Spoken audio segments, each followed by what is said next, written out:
everybody. I'm Sean Reynolds from Sportsnet, about to be joined by Ken Wiebe from the Winnipeg Free Press. Together, we are Kenny and Renny. This is the Kenny and Renny post-game show. I should mention I'm Sean Reynolds from Sportsnet, the original purveyor of the Renny guarantee. And let's just go out and start this show off with a pristine wake-up call for all the folks out there who doubted me. And it seemed like there was a lot, and I don't get it. I've done this before. When I do it, it happens. It's a guarantee for a reason. So, hey, pristine roofing wake-up call to all the folks out there who doubted Renny when he told you to, a long time ago, just take it easy. They're going to win the division. They're going to win the conference. They're going to win the President's Trophy. It's a done deal. Renny guarantee achieved twofold. And you know what that means. It's time to give North End Rick the pristine roofing wake-up call at 204-981-6289. He's the guy you want down at your place for all your roofing, siding, and exterior needs. You can also call Pristine Roofing directly at 204-237-7663. Folks, give your home the pristine roofing wake-up call. You will be happy you did, as happy as you are that the Renny guarantee came to fruition. Now, they do it on this night, not in the way that they did it in their last game where they had, ultimate control over it. But it was, as I'd said, it was going to happen regardless. The Winnipeg Jets had already done what they needed to do in order to get that trophy. The Washington Capitals are a team, and we'll talk about it with Ken. But I can tell you this, that like I said it to Ken right away when I was on the Ovi watch and heading out and watching that team. The Washington Capitals are in a bad spot. They're in a bad spot. I mean, they lose tonight 4-1 after losing. So they lose back-to-back games to the Columbus Blue Jackets, who are now making things interesting with the Montreal Canadiens, who looks like, Columbus is going to make them book their team to the playoffs. Like, go out and get that point, Montreal, because we're not going to let you back into the playoffs. Ovi scores again here tonight. It's for a long time now been that if Ovi is not scoring, neither are the Washington Capitals. They can't score. They can't defend. You know what? It's funny. I thought about it. The story of, the Winnipeg Jets kind of breaking teams. You know what I mean? And I think, you could kind of maybe put the Dallas Stars in that category, potentially the St. Louis Blues, who haven't won since they won 12 straight, played the Jets, and now they haven't won since. I had thought that, there may be a theory behind that to say that the Jets go, hey, if we're talking about the Columbus Blue Jackets, remember earlier in the season, Columbus was playing really well, and then the Jets played them and just destroyed them. And then they went the next night and played Washington and got destroyed by Washington, and they got thrown for a loop. I actually talked with their coach about it, and he said, yeah, like, we had our identity, our belief challenged. And that's the thing I thought the Winnipeg Jets could do to teams, right? Kind of just like shatter their belief in themselves. And so what happens is you play the Jets, you get shattered, and then you go on a little bit of a losing streak before you come around and finally rediscover yourself. That would indicate that teams that play the Jets and lose would turn around and continue to lose. So I went and I had our stats department at Sportsnet check the stats to see how often teams lost to the Jets and then went out and lost their next game after that, and to kind of look for some significant losing streaks following that. Nothing to it. There was nothing to that. Basically, the teams that lose to the Jets, just a little bit over 50% of the time go on to lose their next game, and just under 50% of the time go on to win their next game. So that's the numbers don't back up that the Jets break teams, but I mean, it's what I thought I saw with the Capitals. I had a message here that someone had sent me that I was going to read out. I can't find it, though. I should have found it before I hopped on the show. That would have been the smarter thing to do. But, Rennie's, not necessarily known for his smarts. But okay. All right, here we go. I did find it. Okay. So that now I can turn things around and say, of course, I'm known for my smarts. I read this for two reasons, and two reasons alone. First, to stroke my ego, because that's a beast that needs feeding. You know what I mean? Like, that has to be done. And second, because I want people, someone had reached out to me about this and how I kind of made the Rennie guarantee. And And this is my explanation of why the Rennie guarantee went with why I thought there was undoubtedly in my mind that the Dallas Stars were not going to catch the Winnipeg Jets, and undoubtedly in my mind that the Washington Capitals weren't going to catch the Winnipeg Jets. So I'm not going to name the person because I never asked them, but he says, okay, Sean, I've got a confession to make. Every time I've doubted your Rennie guarantee for the Jets winning the President's Trophy division, I've ended up with egg on my face. So now I've got to ask, are you secretly a hockey wizard with a crystal ball? And do you also happen to do palm readings with a laughing emoji? I said this. When I'm watching games, I'm trying to see without emotion. So I know that when I throw the Rennie guarantee out there, that a lot of folks out there are going to get really nervous. And I had people reach out. Terwilliger reached out to me afterwards and was really upset that I was going out there and saying those things because he thought I was jinxing the Jets. Because really, the Jets and everything they do this year is entirely dependent on whether I say something out loud or not. But I see that fans see, well, there's the possibility, actually, if they lost these 3 games and that team won those 3 games, and if this team over there, did this, it's possible, right? So I get that. I get how fans take a look and they're so emotionally invested that they think the worst could happen, right? But I think the advantage that I have in being able to say those things is that I'm watching this from an emotionless standpoint. That's what I'm doing when I'm watching. And it's actually funny because the person who sent this to me is the person who sent this to me is listening right now and sent me a message saying appreciates the shout out. Anyways, my response is I try to see without emotion, which allows me to see clearly. Washington has fallen apart. The Stars haven't managed well as of late. Most importantly, the numbers pointed to a strong probability. There's too many things that needed to go off the rails for it to have turned out any other way. This was obvious to me, and this was the thing that I was thinking. So many people are thinking, and I mean, it does happen. It's happening right now with the Montreal Canadiens. They should just go out and take care of their business, get a win or get a point, and then seal this off and make the playoffs. But for the most part, you can't play this game where it's like if they lose all 3 and they win all 3, because that just doesn't happen and teams just lose, right? There's a reason teams have a very good teams have a 66% win percentage. What that typically means is if you've got 3 games left and you need all 3 of them to end up tops in the division, it's probably not going to happen. Right. And if you need a team like the Jets that's operating at a 700% winning points percentage to lose all 3 of those games, that's really not going to happen. Right. So there was no science to this. There's no wizardry. There's no crystal ball. The numbers told us that this was going to happen a long time ago. Just like when I told all you folks the last time the Jets made the playoffs, I told you months ahead of time that they weren't making the playoffs. The numbers told us so. Just like when everyone was worried that the Jets were going to fall out of the playoffs, I gave the Rennie guarantee, even though at that time I felt like I was pretty harsh with my criticism of the Jets and how they were playing, and I didn't think it boded well for the playoffs. But the numbers told us they were going to make the playoffs. That's why I trotted out their Rennie guarantee then. That's why I trotted it out now. I kind of wax poetic on this because when it comes to this game, there's a lot of people who are going to come in after the Jets lose this game the way that they do, and they're going to try and say, you know what, this has absolutely no bearing on the playoffs, and this doesn't tell us anything about how the Edmonton Oilers and the Winnipeg Jets would be playing going forward. There's nothing to glean from this game that could have an effect on the playoffs. And I say to those people, you're 100% right. This is just a game that, 2 teams went out and played. This is preseason hockey. This has no bearing on what's happening going forward. So we'll talk about what we can from this game, but this is probably going to be a bigger issues type of Kenny and Rennie podcast. And when you want to talk big issues, you want to talk with the guy who's got the best music in the business. So time to bring him in here, folks. Here comes Kenny.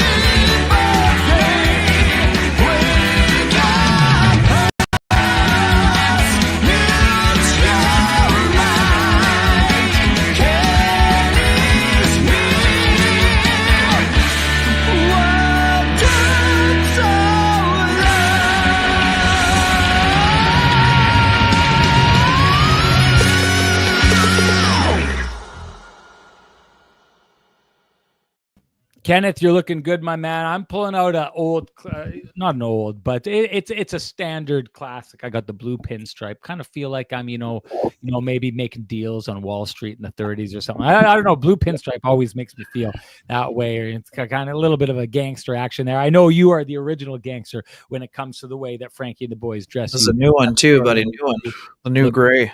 Of course, looking good. And of course you are, because you went on down to Vittorio Rossi on Corden Avenue, walked in, loudly proclaimed that you were Kenny and that you send people there who say Kenny and Renny sent me. And you, like those people, asked for Frankie and the boys. And that's how you end up looking the way you look right now. Absolutely top notch there, Ken.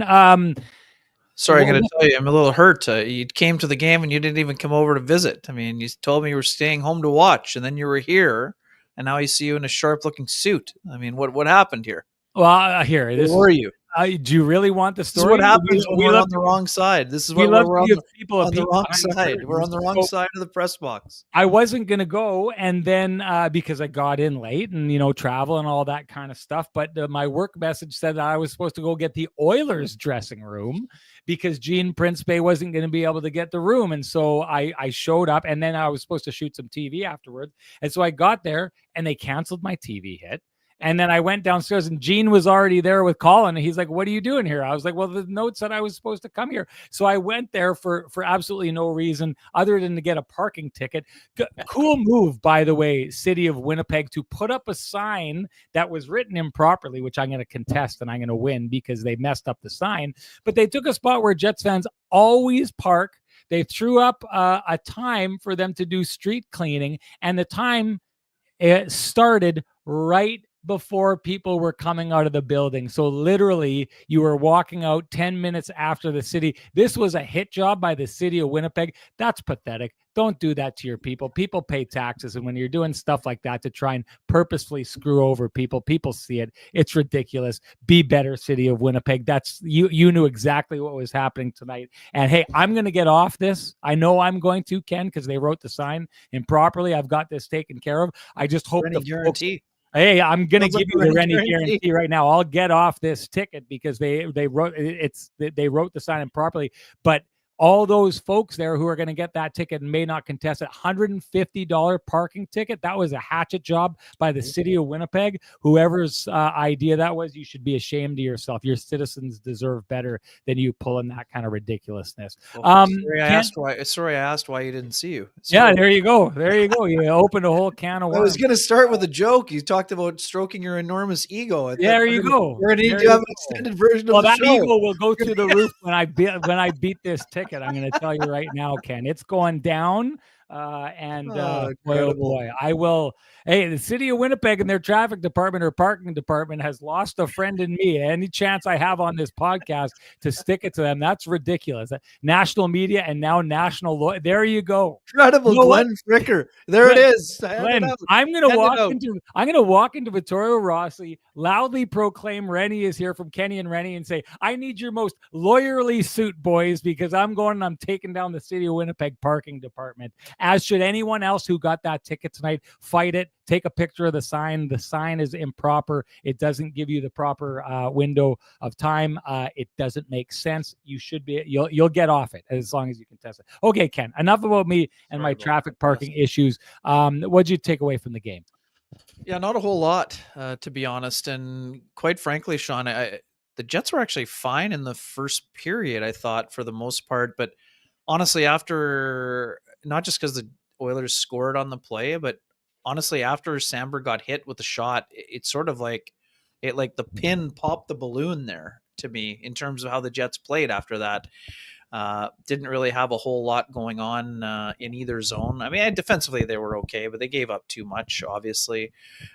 Busy day for Eric Comrie, 35 saves. I think we have him down for 39 shots in the game, 1 empty netter in his 20th start of the year. Didn't see a lot of cohesion. Obviously, Jets power play. We've talked a ton about it lately, and without Morrissey or Neil Pionk, Colin Miller, I thought did a nice job on that front. He had a big one-timer. He had a nice setup to Scheifele for his one-timer for Alex Iafolo's goal. But otherwise, I mean, I would say also too in the first period, I thought Nino Niederreiter was excellent. Sean, Really good move on the old how's she going to the backhand, but he backhanded it over the net, which would have got him to, I think that would have got him to 18 goals, but that not a whole lot going on for the Jets after. I didn't think the Jets did a really good job of making it tough on Stuart Skinner, who had missed 8 games, I think, with a concussion here. But overall, I mean, again, this was a chance for them to get a few rusty players into the lineup. Ville Heinola first game since February 22nd. That's an awfully long time. I think with the 5D for the majority of the um, third period for sure, and part of the second. I mean, it was a busy night for a lot of guys who hadn't played a whole lot recently. So not drawing a whole lot of conclusions out of this one for sure, but obviously you're always trying to learn about a group, and there was an opportunity for some guys to play a little bit more than they're used to. And overall, I didn't see a lot of alarm bells going off, but I also, I didn't see them anywhere close to their template either, Sean. I mean, that's just sort of how I saw it, and I think you sort of hit the nail on the head. We're gonna do a lot more big picture talking than dissecting what may or may not have happened on certain plays. I mean, I really liked the Corey Perry goal. Great pass by Derek Ryan. A little bit lost in coverage. The Jets were a little bit loose there, but I mean, again, it was kind of a nothing burger game for both teams. Maybe it meant a little bit more for the Oilers in terms of needing to get some of their depth guys going, and who's on the score sheet for the Oilers. I mean, Arvidsson. Perry's had a great year. Sean, 18 goals.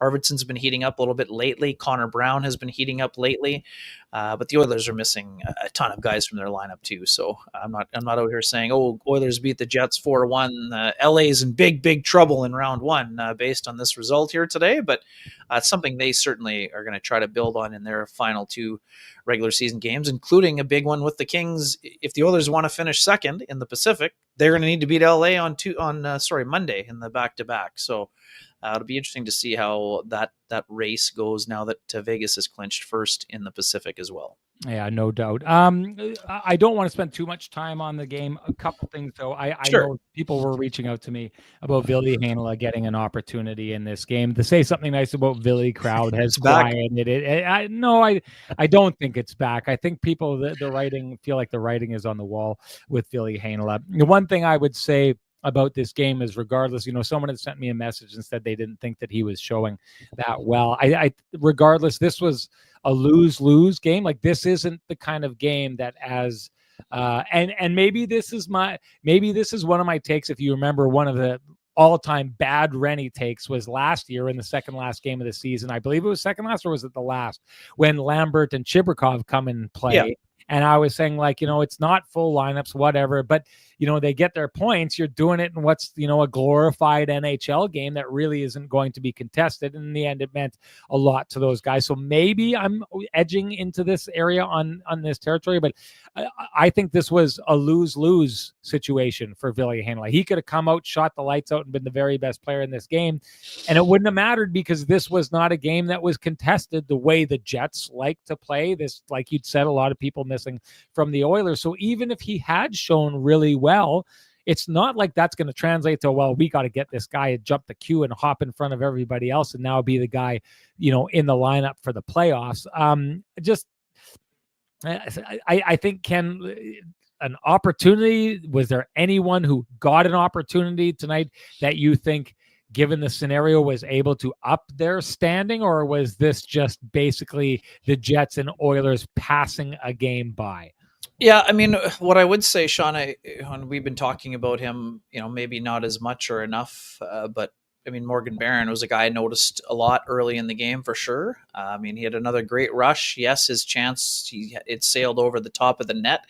But I thought that he looked good on that line, subbing in for Adam Lowry. And again, I'm not here pretending that he's going to be subbing in for Adam Lowry. I'm just saying that Morgan Barron continues to show that what you give him, he is ready for, right? So today that meant a few extra shifts, and that meant a little more ice time. It meant, several just get, higher impact kind of line mates, I guess, if you will. And, he kind of showed that on that checking line, he can fill in and do a seamless job, I guess, if you will.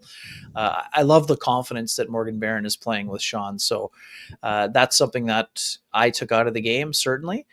Um, Outside of that, I mean, one thing I would have maybe liked to have seen a little bit more of, and this is just because we're very curious on what direction the Jets may be going, and there's been debate, and there will continue to be debate once the playoffs start. I would have liked to have seen Colin Miller a bit on the left, but maybe the fact that we didn't see him on the left, maybe that's a sign that maybe the Jets aren't considering him as an option to play on the left on that third pairing with Luke Shen potentially, right? Or how would you view that? Don't you think if they were considering it, wouldn't they try it in either this game or because Wednesday is going to be basically full lineup, I think. Yeah, I would think so. I mean, I think all signs point to Logan Stanley, starting in that spot. I mean, I think we're set, and to be honest, we've been set for a while. I'm almost caught off guard by the question because to be honest, I didn't expect the question because I didn't expect anything that came out of this game to have any bearing or effect on how things go forward, right? Like, I don't think the Jets coaches were looking for anything other than for some guys to go fill some time out there and get the job done and move on to the next game. It's really quite interesting I know for the Jets, they talked about it and they handled it well. Really like Dylan DeMello's quote afterwards where, we asked him about the President's Trophy and he said, like, honestly, we're looking to win the Stanley Cup. This is a sign of a team that's on board with his coach, but I had said that thing about talking to Scott Arniel last game before the game about how driven this team was by the President's Trophy, and his answer was like a flat out, like, you could tell Scott Arniel could care less about that. I think someday he's going to look back, but I thought he made that clear, Ken, in his comments after the game, and this morning and he too. talked about it. And I'll tell you something that he absolutely nailed, and he should, because he's still got connections in Washington. The Washington Capitals didn't care a lick about the President's Trophy. And you could understand that from Scott Arniel because he said the same thing. They've won it twice. They won it the 2 years before they won the Stanley Cup. And they'd said, talk to our good buddy Steve Weiner, like, where'd that get them, right? And that's the feeling that they had in that dressing room. And I know people are all of a sudden, there's all these takes when all these years, the President's Trophy is, and these takes are right. The President's Trophy winner of all the different seeds in the playoffs of the 1 to 16 seeds, the President's Trophy winner wins the cup more often than any other seed, right? So you've put yourself statistically in the best possible spot to be in, but there's also enough teams out there that have won the President's Trophy and it hasn't turned into anything, and so a lot of them go out and end up like the Florida Panthers are a perfect example of a team that won the President's Trophy and it didn't work out for them, and then went to the Stanley Cup the next couple of years later. It's almost a precursor. So there's too many teams that feel that, listen, the President's Trophy didn't get us there. We needed to find something else. The thing I love about the Jets and the way that they're talking is they get that. They're looking for something else. And while they found regular season success to a degree that I don't think that they were going to find, their search isn't over. This team is still looking, and they just happen to find this. It's like, I don't watch enough Survivor to get this right, but let's say there's like two different kind of idols, and there's one that you really want and one that's kind of cool. It's like in the search for the one that you really want, you stumbled upon the other one that's kind of cool. Keep the search going and take that search hopefully to where they want to go, which is the Stanley Cup. Yeah, and I would just say this too. And I mean, a lot of those teams that won won the President's Trophy and then kind of flopped in the playoffs and then got it figured out. They didn't have the same kind of scar tissue that the Jets have had in terms of. I think the Jets have had their playoff flameouts in advance of winning the President's Trophy. I think that's one of the differences in what we're discussing here, Sean. And I think it's going to be something that. I know Scott Arniel didn't want to talk about it when he was asked by Murat Atesh of The Athletic about it, but I think this President's Trophy, it's not important to Scott Arniel today. But as you mentioned, like for a guy who had to wait over a decade to get his second NHL head coaching job, to lead his team to the President's Trophy in his first year as a full-time head coach. Yes, he had filled in for Rick Bowness during health situations for Rick and his wife, Judy. It's important. It's important in this market. It's important to someone who lives in this market and has made this market his primary residence, dating back to when he was a member of Jets 1.0. But just think back of what Scott Arniel said and the pride he took in the community and being, given that job. To me, I think it's something that, the fact that the Jets are going to put a banner up again, would he feel better about a Stanley Cup banner going up? Of course he would. But in a lot of ways, what the Jets have done during the regular season has set the table for them to go into the playoffs here, Sean. And then that's why I think that, whether it's in the off season or whenever it is, or it may take until Scott Arniel is retired from coaching, but I think it's not going to take that long for him to realize that, he was quick to dish credit to everywhere else, but I think it's going to be something that means, when Scott Arniel talked about, changing his brand and working on his brand, well, his brand just delivered, 114 points through 81 games with the chance of getting to 115 or 116. But he also realizes that his brand is going to be judged on games 83 and beyond, which is why I understand why he's not doing any victory laps right now. But I do think it's a significant accomplishment for the organization and for Scott himself and for his coaching staff and for his players and for the general manager, his staff, and everything else. Guy's been playing in front of Jets fans and performing in front of Jets fans and having an effect on Jets fans for, the vast majority of his life, or Winnipeg hockey fans. And he just delivered them, a significant trophy. I think you're 100% right. Someday he's going to look back on this and it's going to mean something significant to him. But I just wanted to say, Ken, I feel like the conversation has strayed from me for too long. So I want to bring it back to the Rennie guarantee. And I just want to say, for those who bought into the Rennie guarantee, that sure paid off for you. And if you're looking to pay off high interest credit cards or debt, we suggest you go talk to our friends at Cambrian Credit Union about their payoff loan. They can show you how taking out a loan to pay off your debt actually gets you debt free faster, and you can save thousands of dollars. Go to cambrian.mb.ca to book an appointment online. And Ken, if we're not talking about me, we should be talking about the true big dog of this podcast, and that would be Sweet Lou. Why don't you give him a shout out? You bet. For folks who have realty needs you'd like to have met, buying, selling, curious what that house on the corner might be selling for, contact our main man, Lou Ferlin at Royal LePage Dynamic Realty, 204-791-9971, or at the office, 204-989-5000. His email is lou@louferlin.ca. That's LOU at LOUFURLAN.ca. Lou Ferlin, excellent realtor, excellent human being, and excellent supporter of the community, including this podcast. Okay. Now, correct me if I'm wrong. You did the pristine roofing wake-up call before I came on, right? I was trying to get it in. Yeah, right on. Yeah, good. No, good, because I have nothing to be sending wake-up calls about. Yes. Well, you took care of it. The people who didn't buy into the Rennie guarantee got the wake good. Good, good. Honestly, how many significant Rennie guarantees do I have to throw out there that pull out work out for people before they're like, okay, I get it.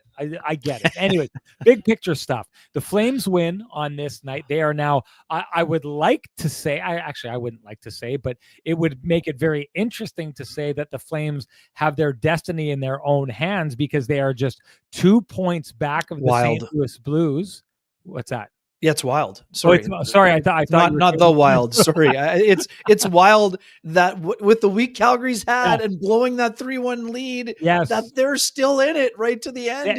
They'd be tied for that spot. Now here's the deal, folks. They would have, if they wouldn't have blown that game Kenny's talking about, they would have had their fate in their own hands. They don't quite, even though they've got a game in hand, and if they won that game in hand, they would have 94 points. The problem as it lies is that the St. Louis Blues, okay, let's say St. Louis wins their last game and Calgary wins their last 2 games. We're talking about having your fate in your own hands here, right? St. Louis would end up with 96 points. Calgary would end up with 96 points. If they both won each of their games in regulation, then St. Louis would end up with 32 regulation wins.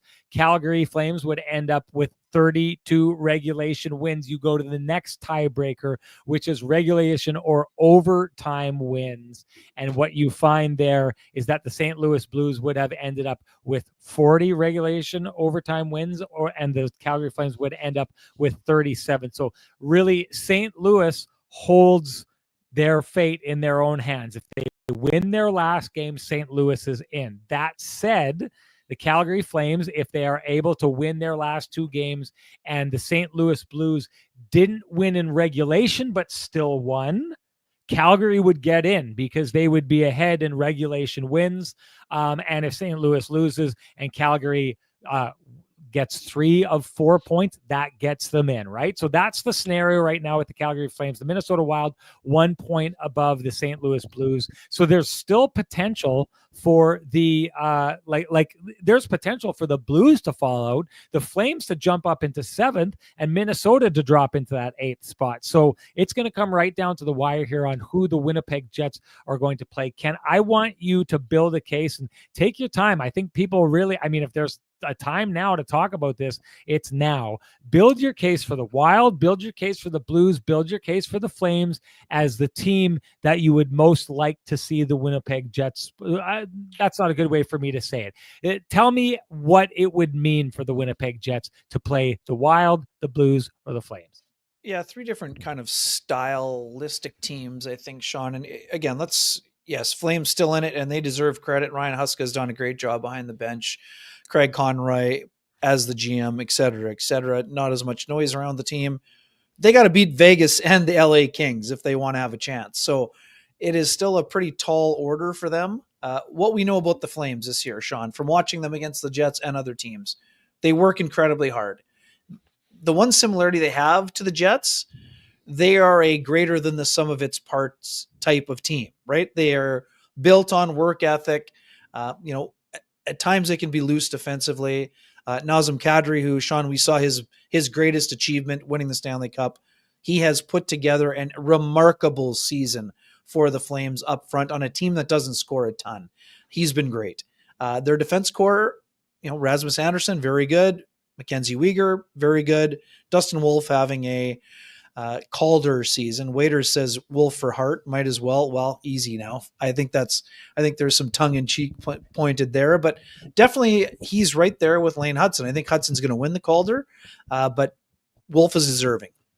Now, they don't have as much depth, I don't think, but there's been nights where the Blues depth has been a little, I wouldn't say dicey, but it's not what we're used to seeing when they won the Stanley Cup. Having said that, Radek Faksa, really good 4th line center. Alexei Toropchenko plays a physical game, can get around the ice. Nathan Walker's on that 4th line, doesn't score a ton, but is having a nice season. Blues defensive, their defense, obviously they missed Torrey Krug back there. Cam Fowler has, given them a boost. Justin Falk, a little bit up and down at times. Colton Parayko returning on the weekend, Sean. That's a massive boost for the Blues. The Blues have Kyrou and Thomas scoring. Bushnevich is a guy that we, really have thought highly of for a long time. Negative Nancy about what? Bogey 1989. I mean, sorry to get derailed here. I'm like, are you familiar with the show? I mean, my glass is 15th, 16th full. I mean, yes. I may not always share your viewpoint, but negative Nancy, that I'm not, I haven't been called that before, and I'm not sure I'll be called it again. Ken's got the glasses that they're the sunshine filter. They're like the blue blockers that you put on in midnight, and now you can see everything 2 miles down the road. That's very wild. That was a wild thing there. And in terms of the Minnesota Wild, Sean, I know. So sorry, Jordan Binnington, obviously a bit of an X factor when it comes to the Blues. So that's something we'll see. The Wild are an interesting team.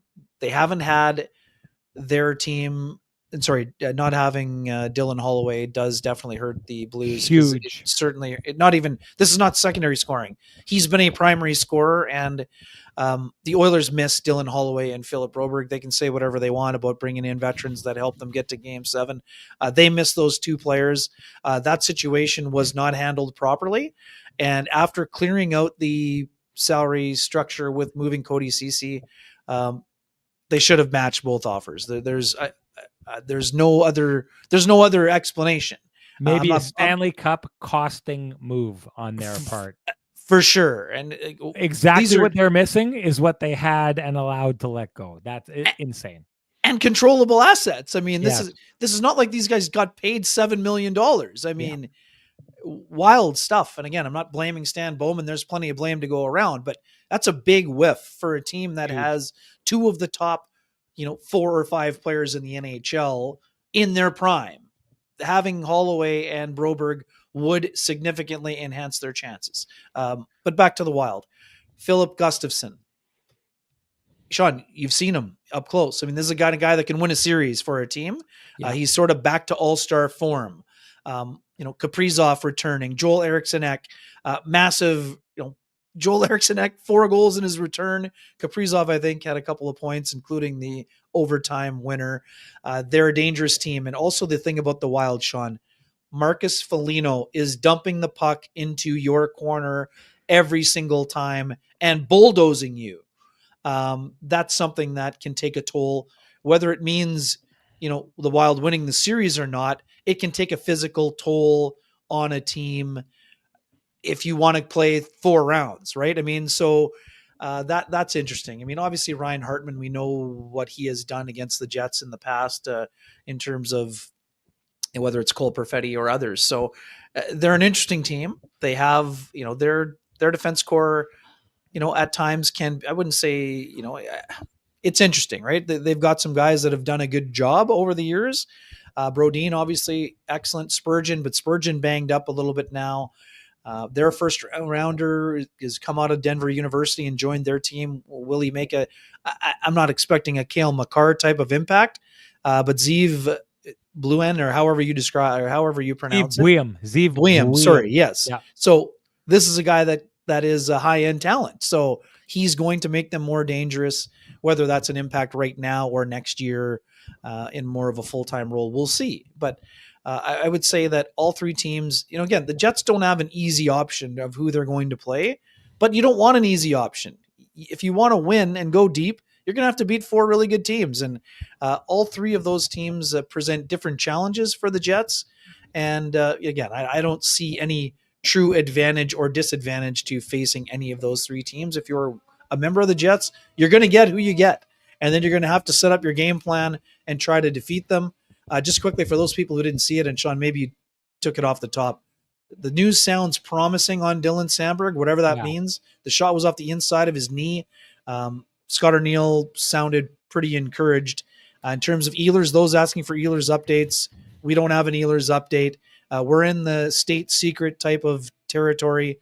Everyone's going to be day-to-day from here on in, and we'll see what happens. And Velarde has not been skated yet, but it's probably coming in the next day or two based on what Scott O'Neill said in the morning. What are your thoughts about those 3 options for the Jets in round 1? Well, before we get to them, I'm going to hand out the hot take award here, and it's Xfinity, who's either hilarious, but I'm going to pretend this isn't a joke. Xfinity says, statement game on Wednesday, book it. He always also asks if tonight's game was a statement game for the Oilers. This is just abusing the great information that we gave you on the definition of what should be. I mean, I told you how to fan. Xfinity. He was asking us yesterday too. I told you how to fan a couple days ago. And if you're not learning, then what's happening is, hey, losing is learning. But you're only losing, Xfinity, but you're not losing everything.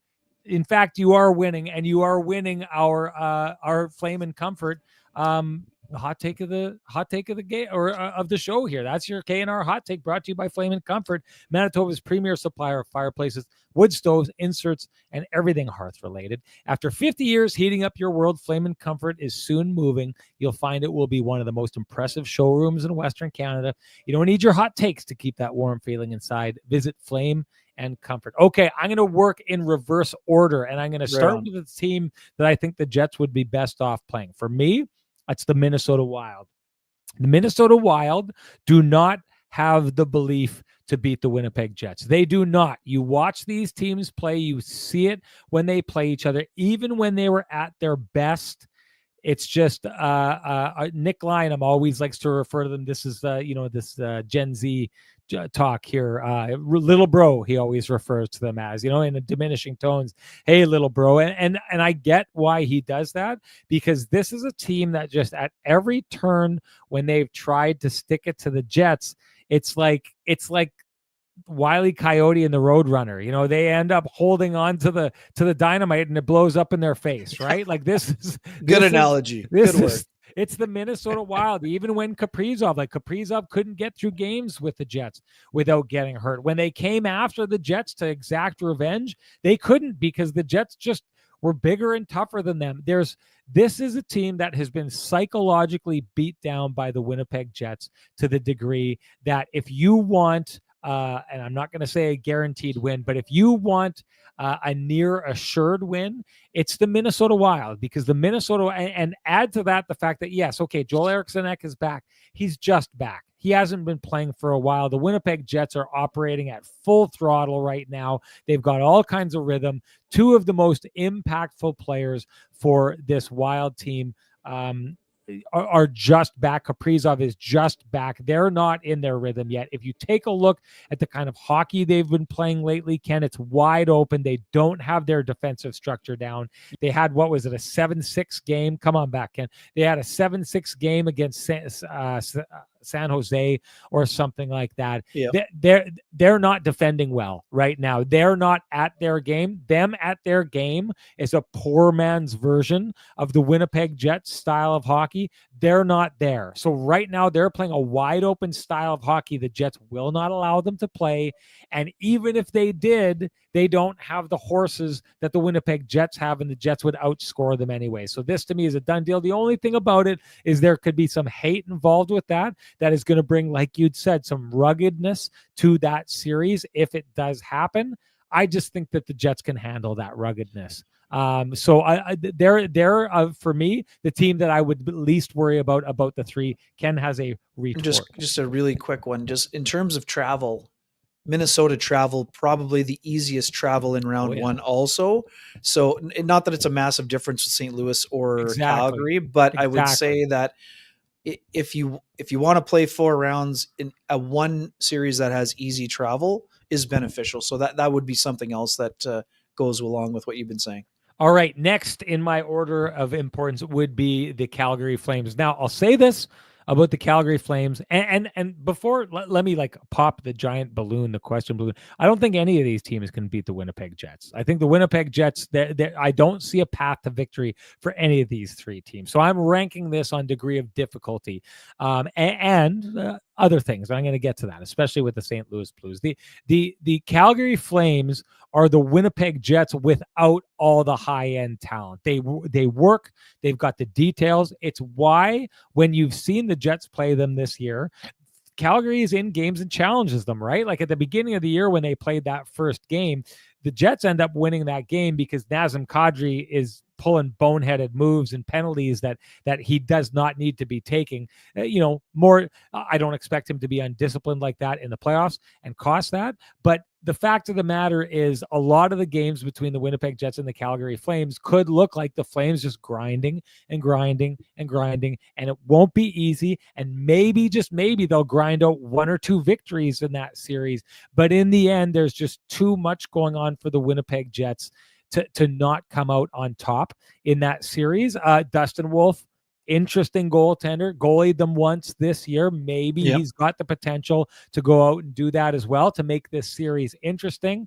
It's just, I don't see the math adding up in this way. I do not see the probabilities or what would have to happen for Calgary to come out on top. So that's team number 2. But because they play that, I just think it's psychologically, they would maybe hold out a little bit longer than the Minnesota Wild. I believe the Jets would break the Minnesota Wild in that series, which brings me to the St. Louis Blues, another team I don't think can beat the Winnipeg Jets.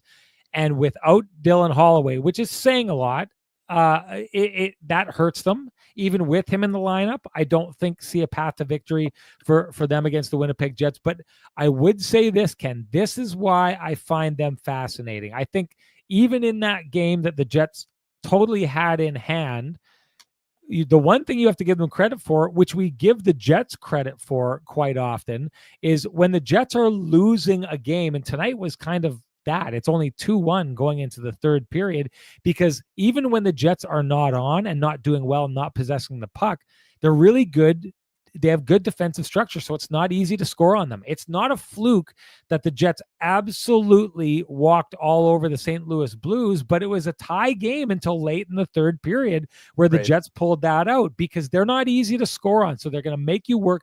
That's going to happen. But here's the thing, Ken, why I would like, if I was the Winnipeg Jets, or maybe more specifically Scott Arniel, that I would not want to play the Blues because Jim Montgomery, we've talked about this before, Ken. Jim Montgomery is a great tactical coach. He's great. We've seen it before in series. He's good at throwing in wrinkles. He's good at attacking the other team. He's good at figuring them out. The Jordan Binnington thing comes into play here. Maybe he can get in their heads. I already think that they were playing mind games, not dressing them the last time that they came into town here. But regardless, I don't think they beat the Jets. But what I do think Monty has the ability to do is to build a game plan, kind of like Utah did this year, that maybe shows a little bit of a blueprint out there on how to handle the Jets and take that massive pressure and them being that giant boulder that rolls down the hill and interrupting their momentum. And I've said this before, when you can interrupt the Winnipeg Jets momentum, things really, really turn and things really, really even out. So I think the Jets win that series against St. Louis, but I think if Jim Montgomery gets a hold in that series and shows in 2 or maybe 3 games a real tight kind of game against the Winnipeg Jets that shows the effectiveness and really slows down that runaway freight train that the Jets can become, then the next series you go in and you get a coach, whether it be, Pete DeBoer from the Dallas Stars, who have not been able to figure out the Winnipeg Jets this year, or if it's Jared Bednar and the Colorado Avalanche, you've got a good solid tape of, okay, these guys did this and it really worked against the Jets. Let's take that and let's build on it. I think that you don't want St. Louis because they have the highest ability, because of their coach and because of their roster, to maybe show you a path to beating the Jets down the road in the playoffs. Yeah, I mean, it's certainly a fair point. And I mean, again, we saw the value of winning teams last spring. Even though the Colorado Avalanche got derailed by the Dallas Stars, they showed they could raise their level. And that's what teams who want to win the cup, they do. They raise their level within the course of a series. So that's the next step for the Jets. And it's something that, yes, Braden Shen said it. Only 5 guys left from that team from 2019. It's a long time ago. But those guys have built the culture that is still very much alive around the around the Blues. And as you and I talked about, Sean, in the piece that never aired on Amazon, they're back to their identity in St. Louis, and that makes them a dangerous team for whoever they play.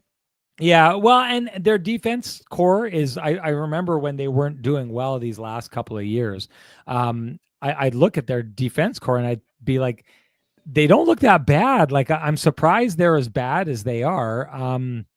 That said, I don't know. I mean, a lot of teams, hey, the Winnipeg Jets were that before 2018. They were a team that wasn't supposed to, the odds were 6-1 to the Jets making the playoffs in 2018. And they ended up being the best team in the NHL that year. They just didn't win the cup, but you could see that roster was a good roster. So when you take a look at the St. Louis Blues, you can actually see that there's something there. Now they've got a coach that's moving them in that direction. Regardless,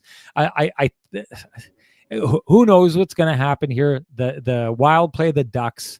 You'd think they should win that game. If the Wild win their game, then they lock it up for themselves, and then that it ends up being that the Jets are playing one of Calgary or St. Louis.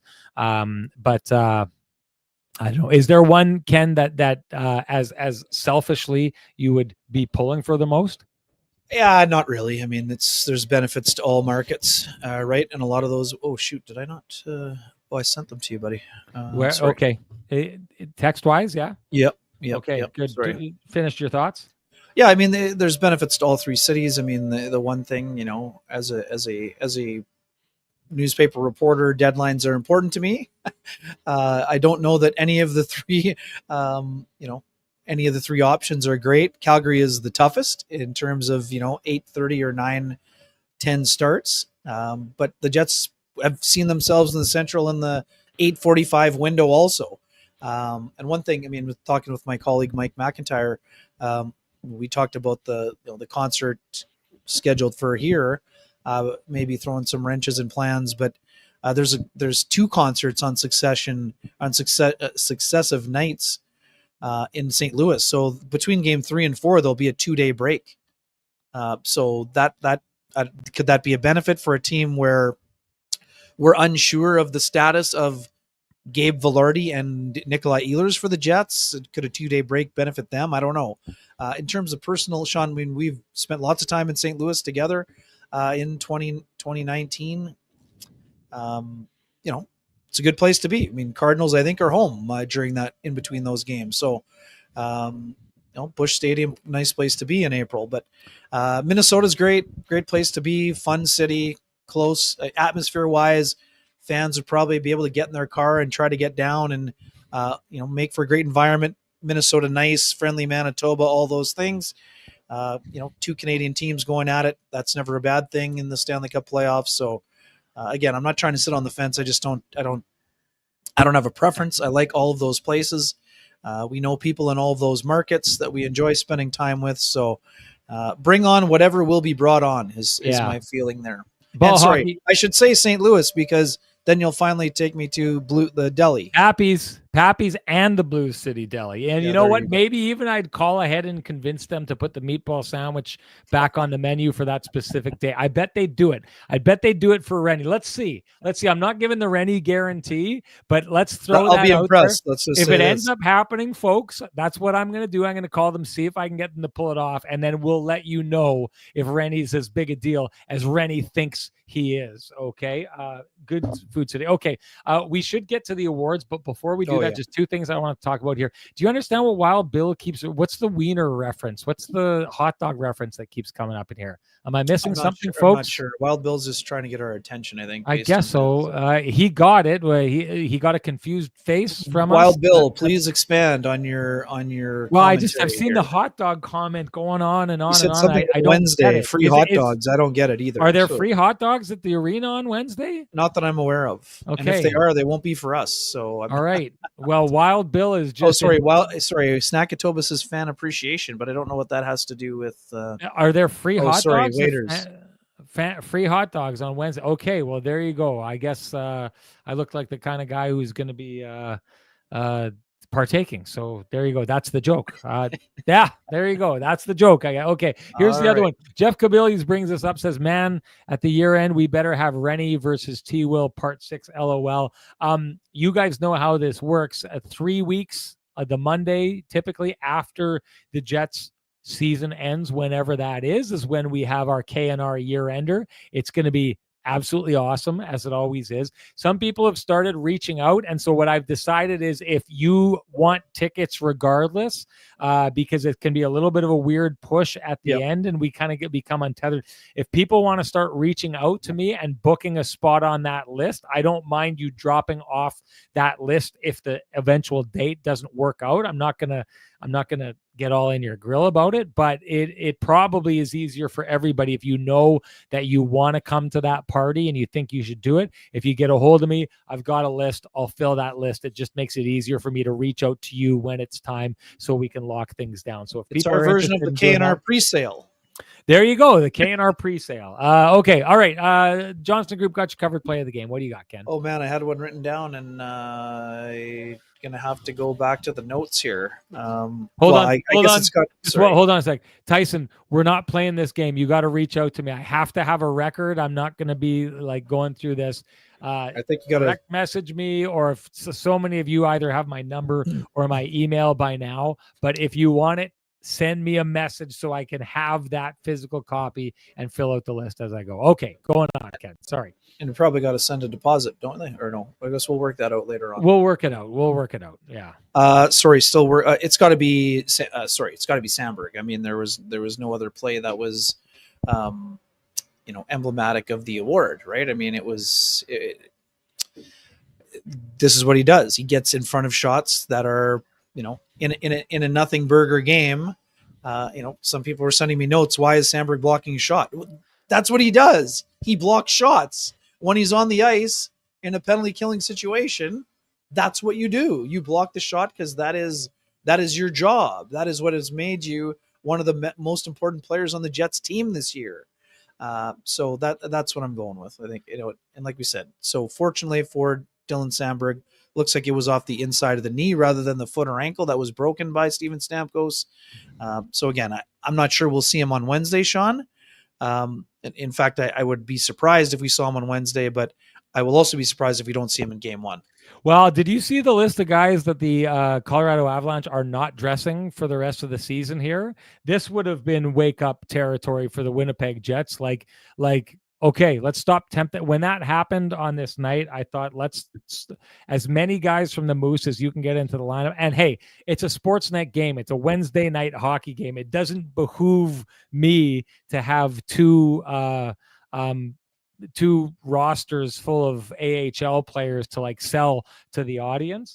But if you're the Winnipeg Jets, this is the wake up call that you need. You don't need to be losing anyone in a nothing burger game at the end of the year for the playoffs. Take care of your roster. Because, boy, when I saw that happen, all I could hear in my head was the conversations we've had about Dylan Sandberg being the toughest injury for the Winnipeg Jets to deal with all season, thinking if he breaks his foot and he's out until what, that would take you into probably the third round. Yeah. Third round, if something like that happened, that would be disastrous for the Winnipeg Jets. Honestly, it would be entirely disastrous. Okay, but you got all that time though, Sean, right? If you're Scott Arniel, the reasoning is he said this was his 59th game of the year because he missed all that time. So you're wanting him to stay sharp. So, I understand both sides of the coin. That's all. I get it. I thought the Jets could have had more people say, and I guess what you don't want to do is we always talk about the Jets doing the right thing and not tempting the hockey gods. If as much as they say it's not about the President's Trophy, I don't think you disrespect the President's Trophy, so they still have something to play for. But I gotta say, I had wondered if coaches were looking around kind of jealously at teams like the Colorado Avalanche or maybe even the Washington Capitals, who decided to stop playing hockey 2 weeks ago. Who knows how that's going to turn out? Maybe that'll work for them. I don't think so. I think that they're in trouble. But you take a look at those teams who have really nothing to play for and aren't putting people in the lineup for it. I almost feel like the Jets would be, do we have to respect the President's Trophy right now? I think they did. But boy, oh boy, next game, leave everyone at home that you can possibly leave home. Elias Solomonson, come on down for your debut. There you go. Bob Barker calling him on down. Anyway, that's the Johnson Group. Actually covered play of the game. And hey, do you run a small business in Canada? Look to Canada's #1 employee benefits plan, Chambers Plan, to give you a competitive edge. Chambers Plan is the simple, stable, smart choice for over 30,000 businesses countrywide. Visit chamberplan.ca to learn more. Ken, that brings us to the keg save of the game. What do you got? Yeah, I think Eric Comrie on Jeff Skinner in tight is probably the save that sticks out to me. I know some folks suggested maybe there was something on McDavid, but I thought that McDavid just missed wide on the backhand. I didn't see Comrie get a piece of it unless there was an angle that I missed. I thought that McDavid, the puck kind of just rolled off his stick and went wide. So I'm going to go with the save off of Jeff Skinner in a game where Eric Comrie had 35 stops, and the high dangers, Sean, were pretty one-sided in this one to the tune of 15-6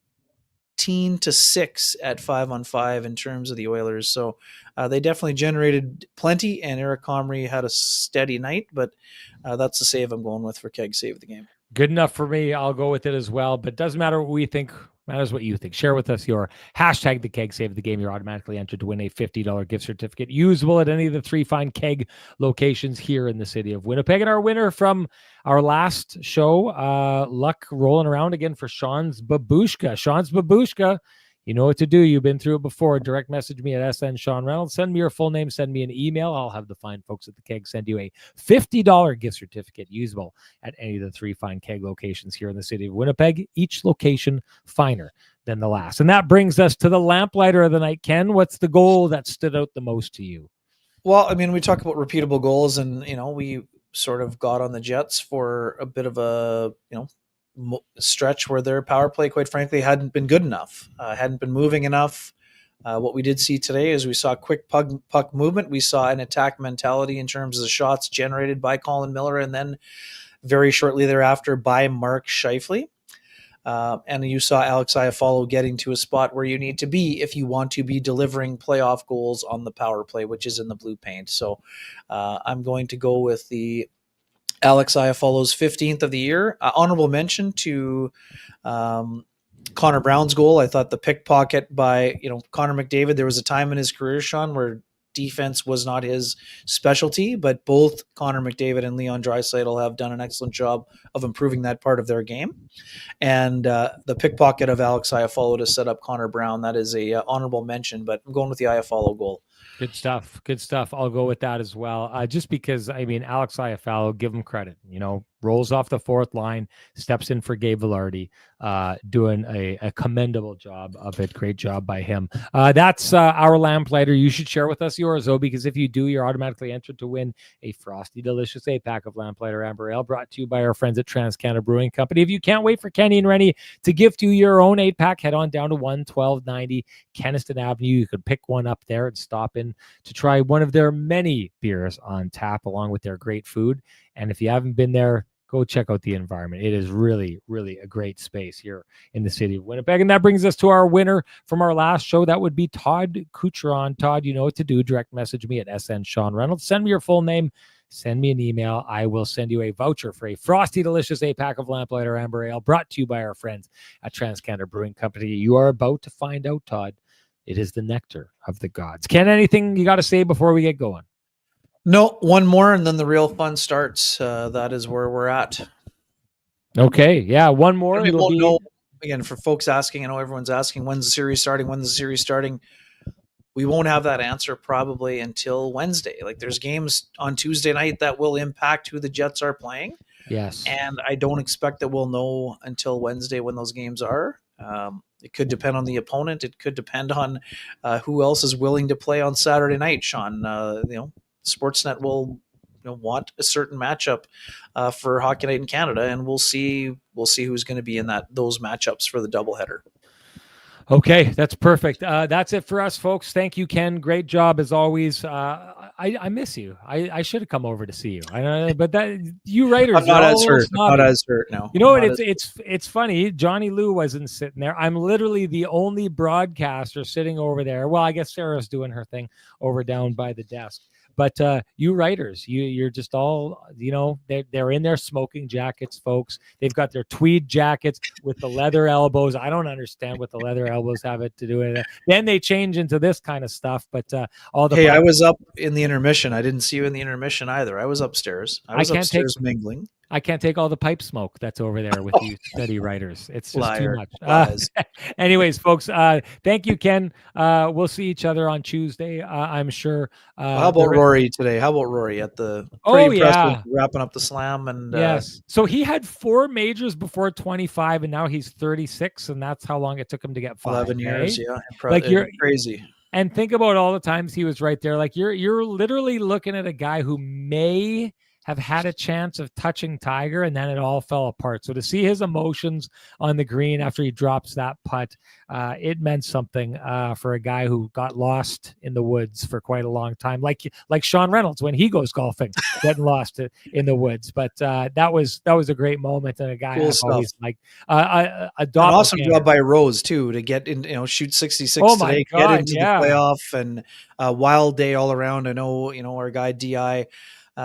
Corey Connors, tough Sunday, 75, but T8 at the Masters. That's another top 10 for CC at Augusta. Awesome stuff. If you keep putting yourself in position, you're going to get yourself a green jacket. So for sure. Yeah. DI, Derek Ingram. A lot of you may have met him at one of the K&R events.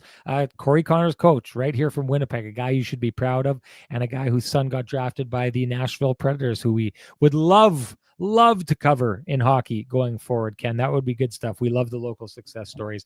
We also love that all of you, a whole chunk of you after a loss, decided to show up and give us your time. It means the world to us. If it means something for you, to be here listening to the conversations happening in this space, we would implore you to show some love to our sponsors who fight to keep the conversation going in this space. For us, that's Vittorio Rossi, Pristine Roofing, Cambrian Credit Union, our guy, Sweet Lou Ferlin, Flame and Comfort, the Kenny and Renny OGs at the Johnston Group, and of course, TransCanada Brewing Company and the Keg. Thank you to them. Thank you to all of you folks. One more for the regular season, and then we really get to the fun stuff. We're looking forward to it.